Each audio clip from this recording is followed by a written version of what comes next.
તહેવાર પહેલા ઘરે ભેળસેળ્યું ઘી પહોંચે તે પહેલા જ મોટી કાર્યવાહી અસલીના નામે વેચાતા ઘીને લઈને ચોંકાવનારો ખુલાસો થયો છે। ઘીમાં ભેળસેળ કરવા માટે કાચો માલ સપ્લાય કરનારાનો પર્દાફાશ થયો।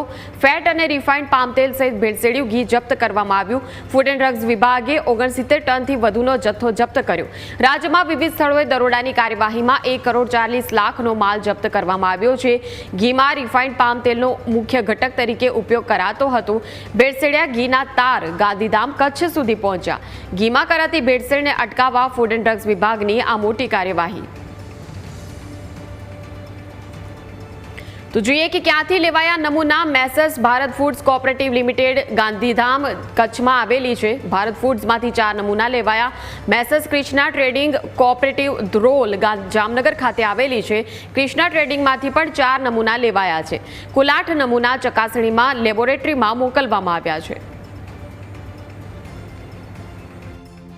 આજે ભેળસેળવાળું ઘી બનાવતી જે ફેક્ટરીઓ પકડાય છે એનો કાચો માલ જે રિફાઇન્ડ પામ ઓઇલ જે હાઇડ્રોજન ફેટ હોય છે પણ એને આરપીઓ તરીકે વેચીને લાવતા હતા, જે ડબ્બાઓમાં અથવા તો ટેન્કરમાં લાવતા હતા।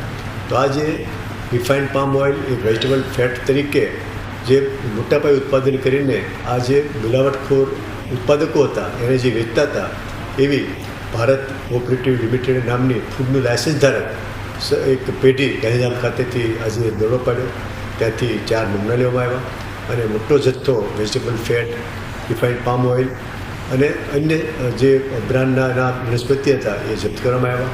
સાથે સાથે જામનગર ખાતેથી કૃષ્ણા ટ્રેડિંગમાંથી લગભગ 6 લાખનું ભેળસેળનું ઘી પણ આજે પકડવામાં આવ્યું છે। ત્યાંથી પણ 4 નમૂના લેવામાં આવેલા છે।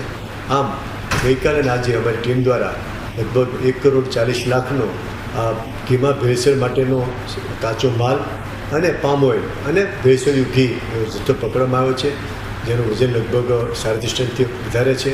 અને આ લોકો આગામી તહેવારોની અંદર આ જે ઘીમાં ભેળસેળ કરવા માટેનો સામાન ભેળસેળિયા વેપારીને વેચીને અને મોટો નફો કરવાનું કારસ્તાન હતું।